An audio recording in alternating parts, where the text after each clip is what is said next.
Hello everyone, I'm Smriti Sinha here and welcome back to our channel Science Zone.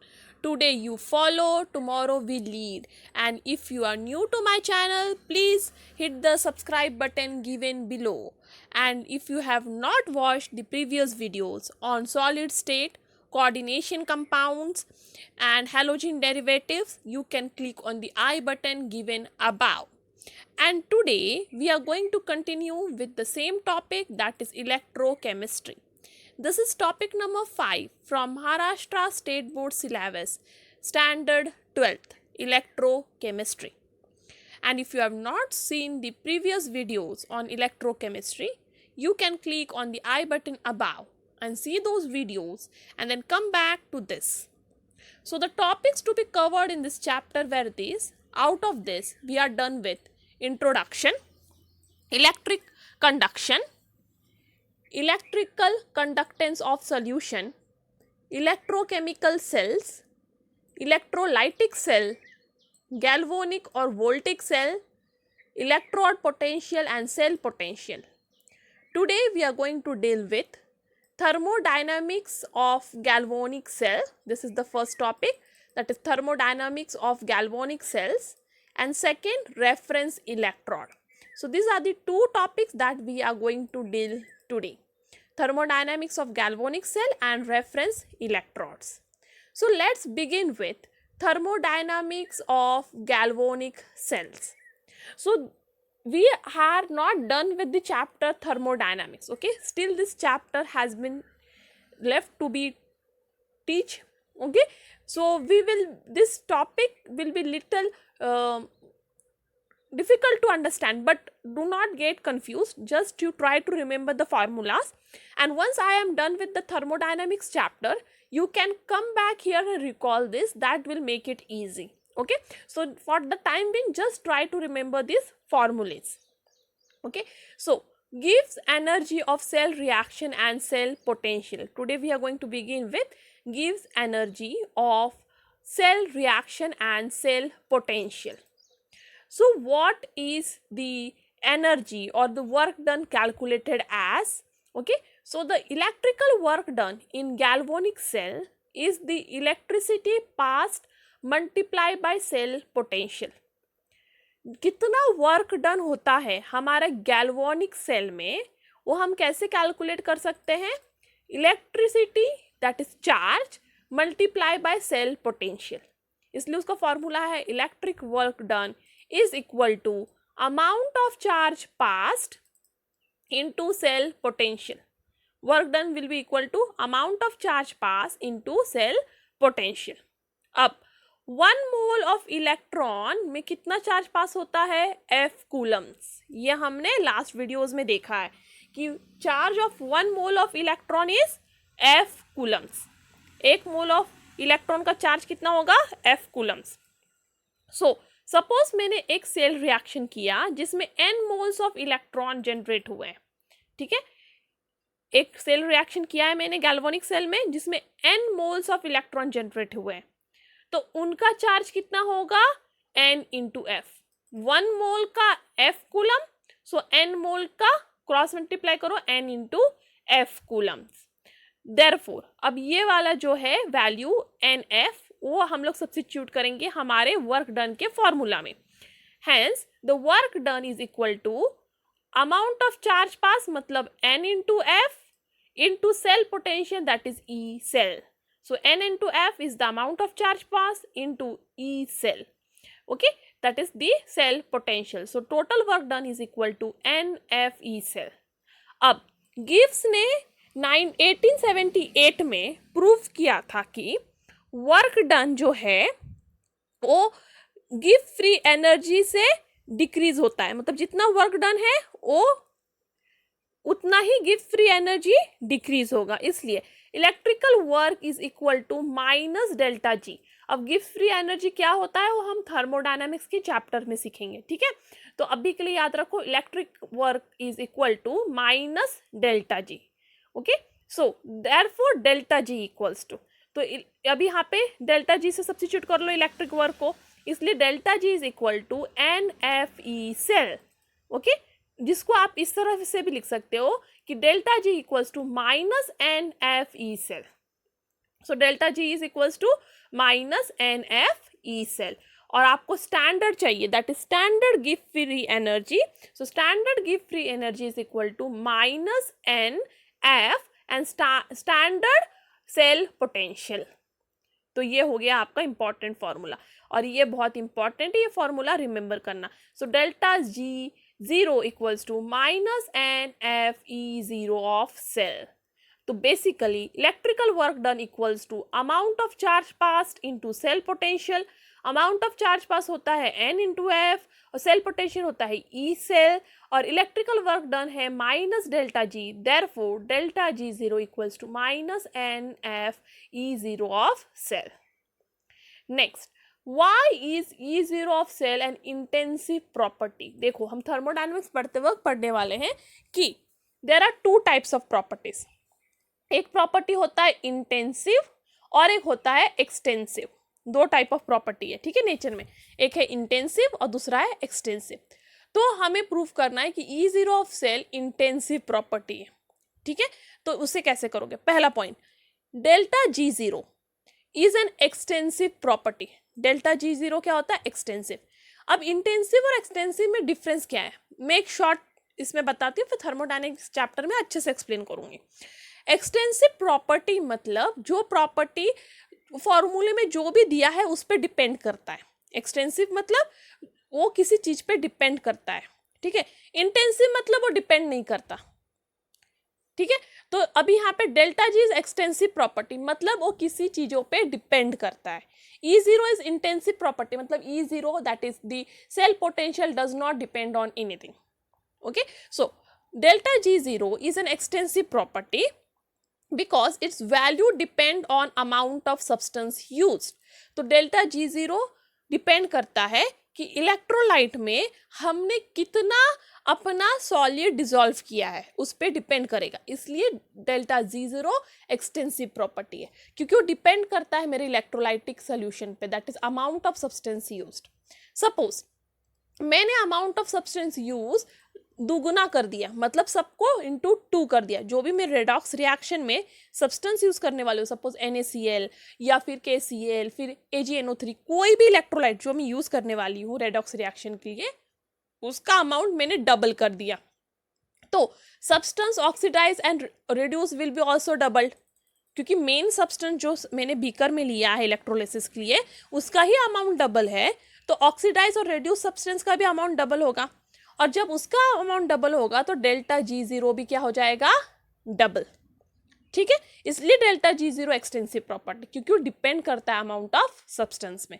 तो जितने से amount of substance बढ़ेगा उतने ही digit से डेल्टा जी जीरो भी बढ़ेगा. यहाँ पे अमाउंट ऑफ सब्सटेंस मैंने डबल किया तो डेल्टा जी जीरो भी हो गया डबल. और मोल्स ऑफ इलेक्ट्रॉन ट्रांसफर भी डबल हो जाएगा. सपोज एक रिएक्शन में नॉर्मली जब मैं 1 मोल ऑफ सब्सटेंस यूज कर रही हूँ तो उसमें 1 मोल ऑफ इलेक्ट्रॉन जनरेट हो रहा है, जो एनोड पे जनरेट हो रहा है और मूव होके कैथोड पे जा रहा है, सिर्फ 1 मोल ऑफ इलेक्ट्रॉन. सपोज मैंने अमाउंट ऑफ सब्सटेंस को 2 मोल कर दिया तो मेरा इलेक्ट्रॉन जनरेटेड भी 2 मोल हो जाएगा, correct. That means the moles of electron will be also double. Therefore the ratio, अब ई सेल का हमने फॉर्मूला यहाँ पे देखा है, delta G zero equals to minus F E zero cell. Therefore E zero cell equal to, E zero cell का formula क्या हो जाएगा? Minus delta G zero upon N F, ये फॉर्मूला हो जाएगा, करेक्ट. अब इसमें आपको डेल्टा जी जीरो और एन का वैल्यू सब्स्टिट्यूट करना है. देखो तो ये हो गया आपका main formula, that delta E zero cell equals to minus delta G zero upon N F. But अब मैंने अपना सब कुछ डबल कर लिया, जैसे अमाउंट ऑफ सब्सटेंस जो मैंने डाला है इलेक्ट्रोलाइट में वो डबल है, तो डेल्टा जी जीरो भी डबल हो गया, इलेक्ट्रॉन प्रोड्यूस्ड भी डबल हो गया, इसलिए ये सब मल्टीप्लाई हो जाएगा डेल्टा जी जीरो भी 2 से, और the number of moles of electron भी मल्टीप्लाई हो जाएगा 2 से.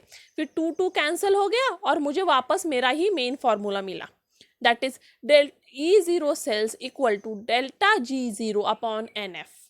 सेम फॉर्मूला वापस मिला. तो मैं सब्सटेंस को डबल करूँ, ट्रिपल करूँ या कितना भी करूँ, delta G zero will increase with the same number, but it won't affect the E0 of cell. तो स्टिचियोमेट्री में कितना भी इंक्रीज करूँ, डेल्टा G0 इंक्रीज होगा पर E0 of cell will always remain the same, and therefore E0 of cell is independent of the amount of the substance, और वो इसके वजह से हो गया इंटेंसिव प्रॉपर्टी.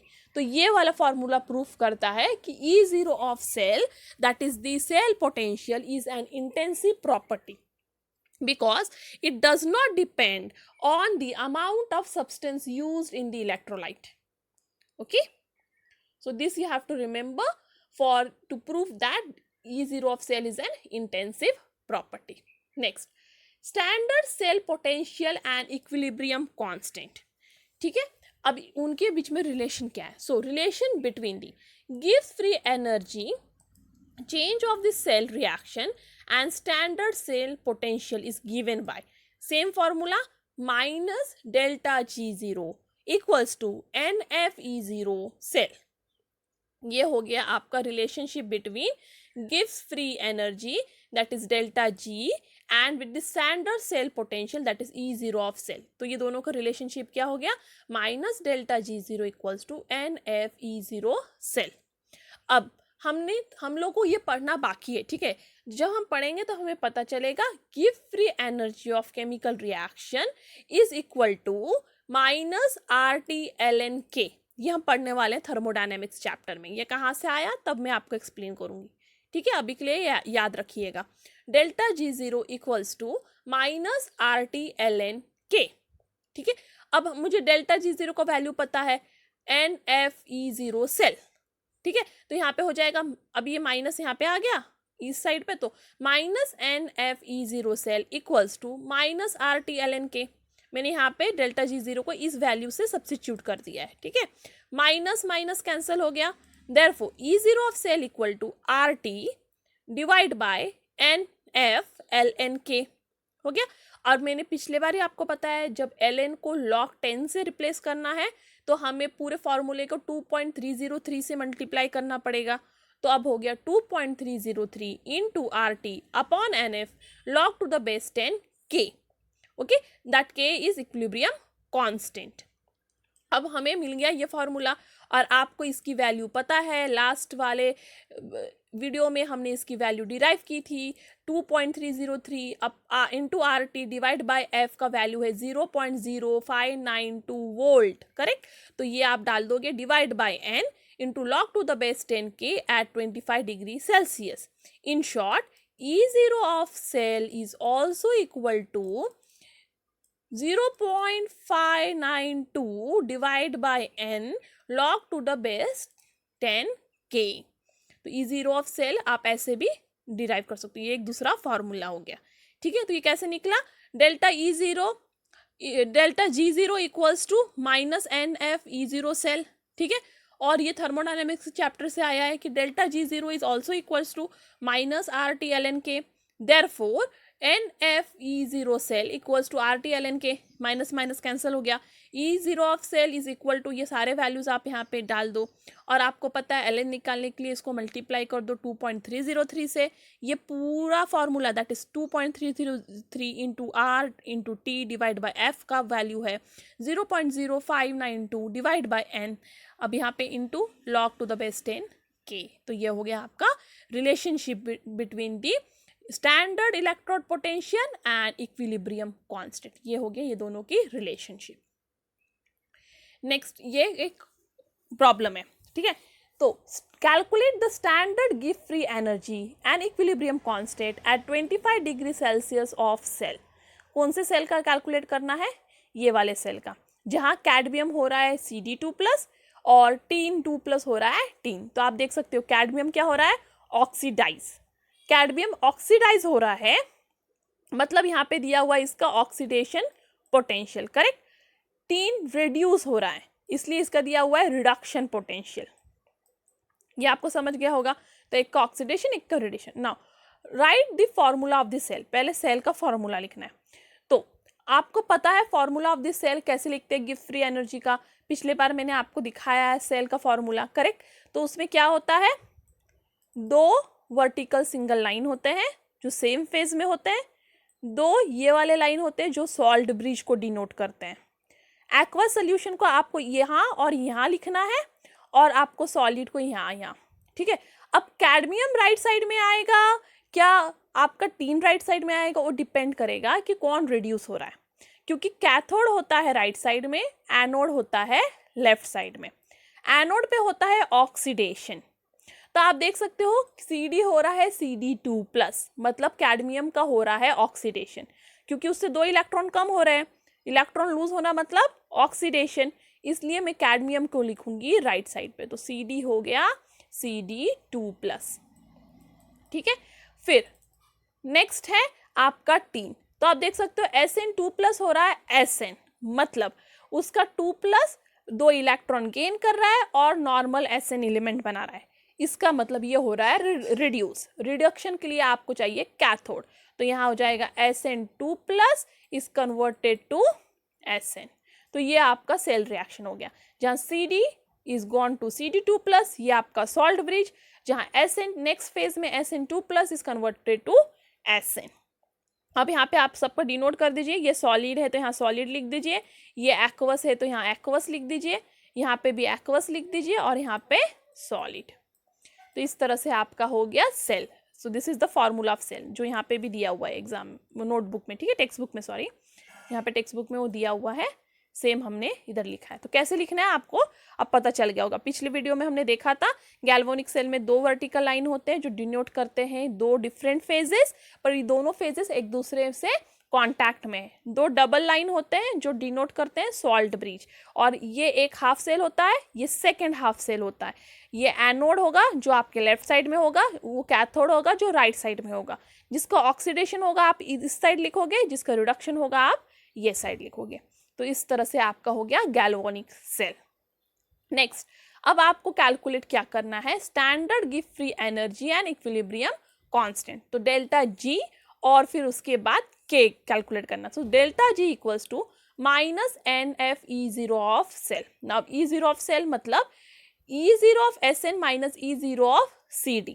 ठीक है, तो ये हो गया आपका, यहाँ पे दिया हुआ है गिवन Sn का E0 और Cd का E0, वैल्यू सब्स्टिट्यूट करो, आपको मिल जाएगा E0 ऑफ सेल।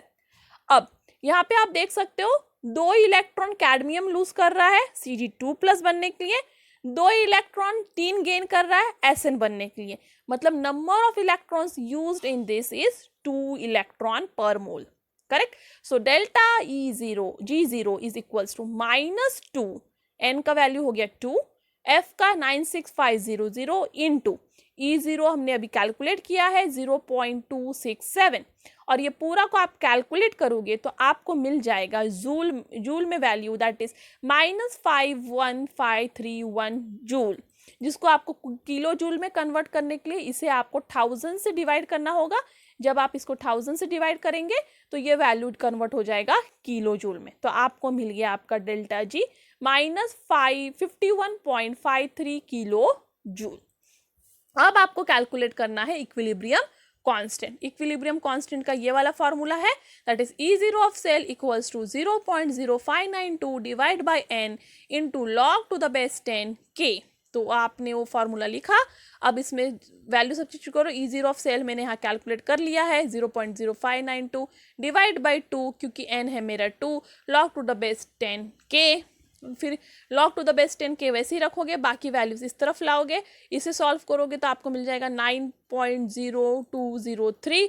और अब आपको log टू द बेस 10 के निकालना है, इसलिए आप अब इसका एंटी लॉग निकालोगे। जब आप इसका एंटी लॉग निकालोगे तो आपको मिल जाएगा k का वैल्यू, और वो है 1.05 इंटू 10⁻⁹।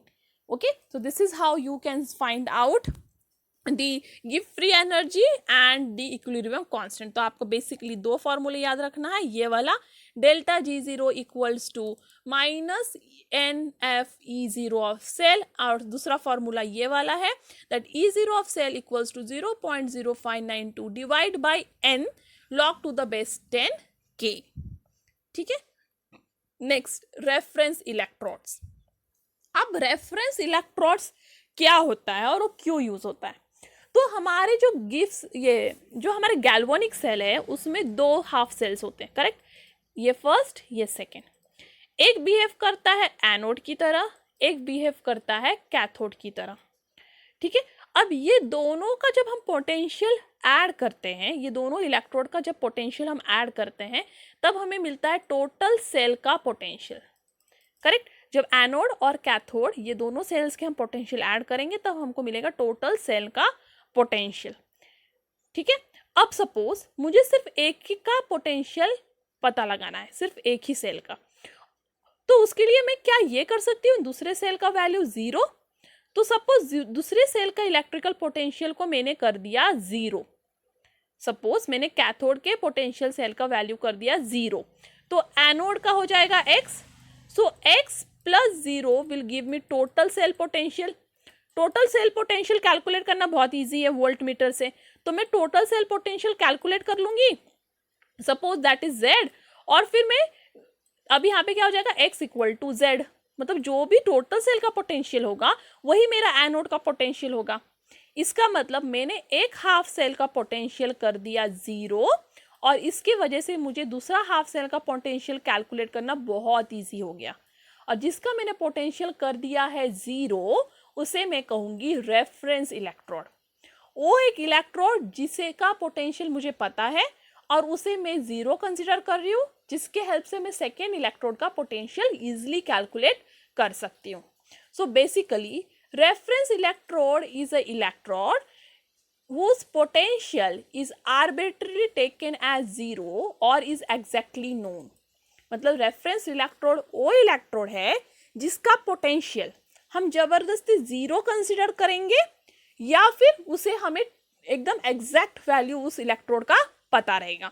और ये हम क्यों करते हैं कि हम सेकेंड इलेक्ट्रोड का value that is electrode potential easily calculate कर सकें। तो सेकेंड इलेक्ट्रोड का वैल्यू या पोटेंशियल इजिली कैलकुलेट कर सके इसलिए हम एक इलेक्ट्रोड का पोटेंशियल 0 कर देते हैं या फिर एग्जैक्टली पता लगा लेते हैं। So this definition is very important. A reference electrode is defined as an electrode whose potential is arbitrarily taken as 0 और इज एग्जैक्टली नोन। और chemist generally hydrogen gas electrode को अपना रेफरेंस इलेक्ट्रोड मानते हैं। तो किस कंडीशन में आपको हाइड्रोजन गैस इलेक्ट्रोड यूज करना है? सो hydrogen gas electrode consisting of H2 gas, ठीक है, हाइड्रोजन गैस इलेक्ट्रोड जिसमें H2 गैस हो और उसमें प्रेशर हो 1 एटमॉस्फेयर प्रेशर, उसमें सोल्यूशन हो 1 मोलर H+ आयन का सोल्यूशन, उसे हम कहेंगे प्राइमरी रेफरेंस इलेक्ट्रोड। तो ज्यादातर केमिस्ट किसको प्राइमरी रेफरेंस इलेक्ट्रोड कंसीडर करते हैं? हाइड्रोजन गैस इलेक्ट्रोड को, जिसमें H2 गैस भरा है 1 एटमॉस्फेरिक प्रेशर में और उसके कांटेक्ट है 1 मोलर H+ आयन के सोल्यूशन से। और इस हाइड्रोजन गैस इलेक्ट्रोड का वैल्यू आर्बिट्रली मतलब जबरदस्ती 0 कंसीडर किया जाता है और इसे कहते हैं standard hydrogen electrode, that is also known as SHE, standard hydrogen electrode. और ये स्टैंडर्ड हाइड्रोजन इलेक्ट्रोड यूज करके हम लोग सेकेंड जो इलेक्ट्रोड है, क्योंकि गैल्वेनिक सेल में 2 हाफ सेल्स होते हैं, करेक्ट, तो फर्स्ट हाफ सेल को हम लोग स्टैंडर्ड हाइड्रोजन इलेक्ट्रोड यूज कर सकते हैं जिसका हम पोटेंशियल कंसिडर करेंगे 0 और उसके हेल्प से हम लोग सेकेंड जो हाफ सेल है उसका हम लोग इलेक्ट्रोड पोटेंशियल इजिली कैलकुलेट कर पाएंगे। So now will study standard hydrogen electrode that is SHE। So construction, so SHE is consist of platinum plate. वो किससे बना हुआ है? प्लैटिनम प्लेट से, जिसके ऊपर प्लैटिनम ब्लैक ये किया हुआ है, ठीक है। तो वो प्लैटिनम का जो प्लेट है उसके ऊपर एक प्लैटिनम ब्लैक का कोटिंग किया गया रहता है, तो उसे कहते हैं प्लैटिनाइज्ड प्लैटिनम प्लेट।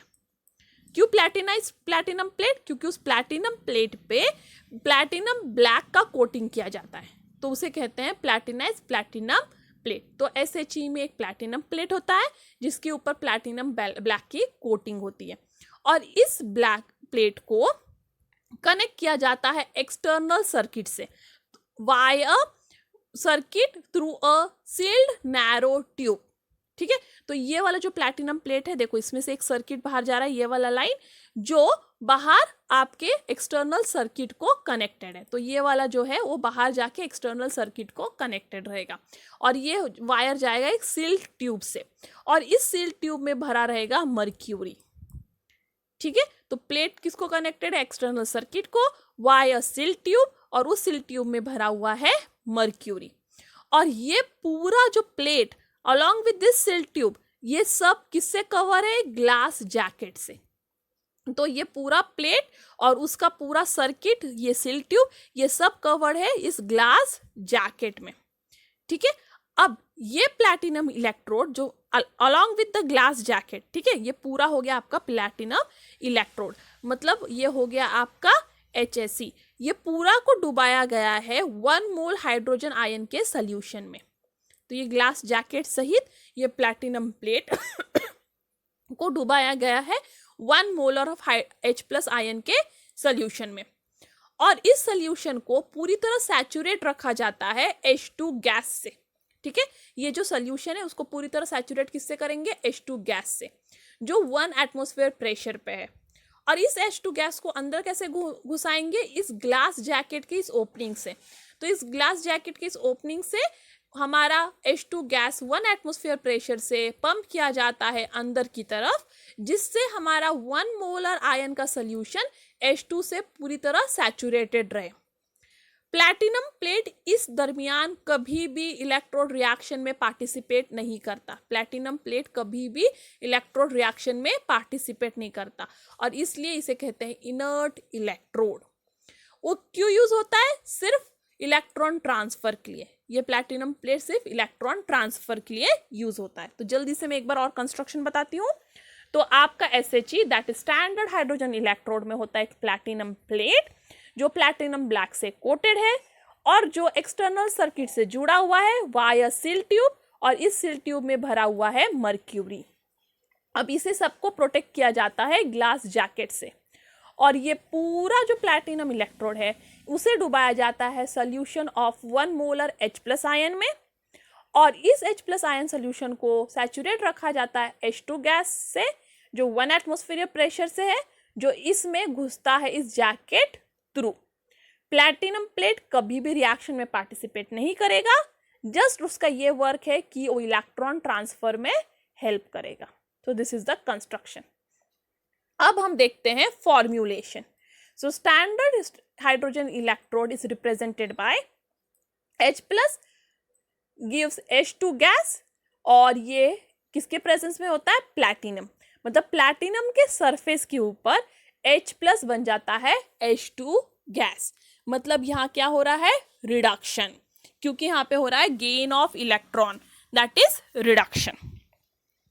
अब हुआ electrode reaction. So platinum black is capable of absorbing large quantity of H2 gas.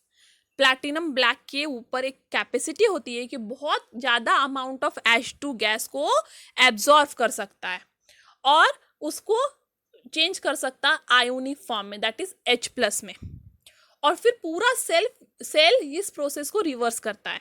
तो प्लैटिनम ब्लैक बेसिकली क्या करता है, जो H2 गैस हम यहाँ से घुसा रहे हैं उधर जाके प्लैटिनम ब्लैक के सरफेस पे वो बन जाता है H+ आयन।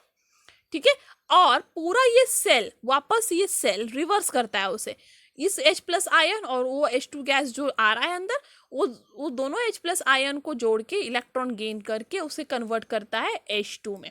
बेसिकली क्या हो रहा है, जो H2 गैस अंदर आ रहा है वो प्लैटिनम ब्लैक के सरफेस पे जाके बन रहा है H+ प्लस इलेक्ट्रॉन। ठीक है, और ये इलेक्ट्रॉन वापस जो सोल्यूशन में H+ है उसके साथ जुड़ के बन रहा है H2 गैस। ठीक है, तो जो H2 गैस ऊपर से आ रहा है वो दे रहा है इलेक्ट्रॉन और जो प्लैटिनम ब्लैक है वो इलेक्ट्रॉन को गेन करके उसको वापस बना रहा है H2 गैस। इसलिए ionic form and then the reverse occurs at the platinum black surface और ये उसका हो गया इलेक्ट्रोड रिएक्शन। और इस इलेक्ट्रोड रिएक्शन में आपका electrode potential of the hydrogen gas को पकड़ा गया है 0। So electrode potential of this hydrogen gas is 0 volt.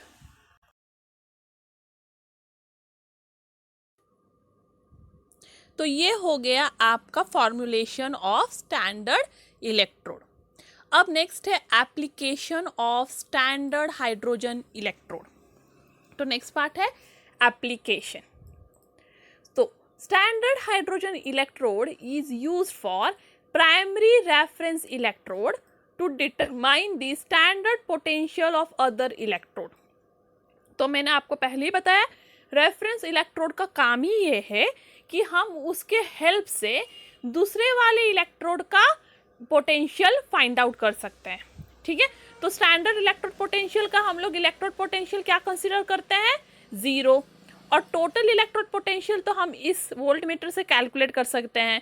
और 0 तो एक इलेक्ट्रोड का पोटेंशियल हुआ, so total potential is directly equal to the potential of this second cell. इसलिए स्टैंडर्ड इलेक्ट्रोड पोटेंशियल का ये यूज़ है कि उससे हम लोग जो सेकेंड इलेक्ट्रोड है उसका हम लोग इलेक्ट्रोड पोटेंशियल इजीली कैलकुलेट कर सकते हैं। So that is the application of the standard electrode potential and that is the application of the standard hydrogen electrode which is consider as the primary reference electrode. तो यहाँ पे example है standard hydrogen electrode को use करके हम लोग second electrode that is zinc sulphate, इस electrode का हम लोग इलेक्ट्रोड पोटेंशियल फाइंड आउट करने वाले हैं।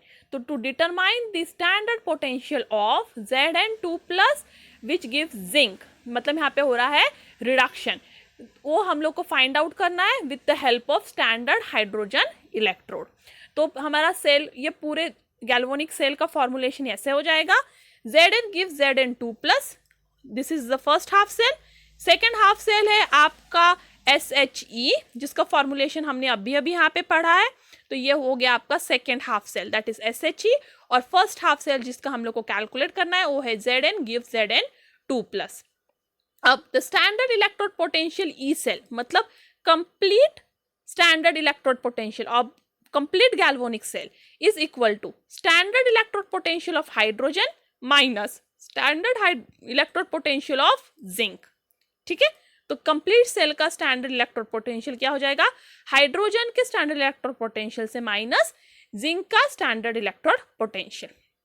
अब हाइड्रोजन का स्टैंडर्ड इलेक्ट्रोड पोटेंशियल क्या होता है, 0, क्योंकि वो स्टैंडर्ड सेल है इसलिए हम उसको आर्बिट्रली 0 ही कंसीडर करेंगे। इसलिए E cell is equals to minus E0 zinc, और जो भी हम लोग ई सेल मेजर करेंगे वो इनडायरेक्टली और directly equal to the electrode potential of this half cell. Correct, तो इसके वजह से हम लोग बहुत इजीली जो टोटल इलेक्ट्रोड पोटेंशियल कैलकुलेट करने वाले हैं उससे हम लोग ये वाले सेल का इलेक्ट्रोड पोटेंशियल बहुत इजीली कैलकुलेट कर लेंगे, क्योंकि हमने हाइड्रोजन का इलेक्ट्रोड पोटेंशियल तो 0 ही कंसिडर किया है। Thus, this help to measure the EMF of cell which is equal to the standard electrode potential of Zn2+ gives zinc electrode। तो इस हिसाब से हम लोग SHE यूज करके सेकेंड वाले जो हाफ सेल का है उसका इलेक्ट्रिक पोटेंशियल बहुत इजीली फाइंड आउट कर पाएंगे। Next, difficulties in SHE। ठीक है, SHE तो बहुत यूजफुल है सेकेंड इलेक्ट्रोड का पोटेंशियल फाइंड आउट करने के लिए, पर इसमें कुछ डिफिकल्टीज भी है। वो क्या है, it is difficult to obtain pure and dry hydrogen gas. Pure और ड्राई हाइड्रोजन गैस पाना इस एयर में से बहुत डिफिकल्ट है, तो कभी कभी दूसरे भी कुछ गैस पंप हो जाते हैं। ठीक है, second, the pressure of hydrogen gas can not be maintained eight 1 atmosphere through out the measurement. पूरी तरह इस रिएक्शन का, इसका मेजरमेंट करते वक्त हम लोग हाइड्रोजन गैस का हम लोग 1 एटमोसफियर प्रेशर मेंटेन नहीं कर सकते। वो कभी कभी 1 एटमोसफियर से थोड़ा कम और ज़्यादा हो जाता है, उसकी वजह से इसका स्टैंडर्ड इलेक्ट्रोड पोटेंशियल 0 से कम या ज़्यादा हो सकता है। ठीक है, जिसकी वजह से हमें इसका करेक्ट वैल्यू नहीं मिलेगा सेकेंड वाले सेल का, इसलिए इसका फर्स्ट डिफिकल्टी प्योर गैस नहीं मिलता। सेकेंड है कि हम लोग हाइड्रोजन गैस का 1 एटमोसफियर प्रेशर पूरी तरह मेंटेन नहीं कर सकते। नेक्स्ट डिफिकल्टी है concentration of H+ ion be that is 1 mole, ये भी हम लोग पूरी तरह मेंटेन नहीं कर सकते।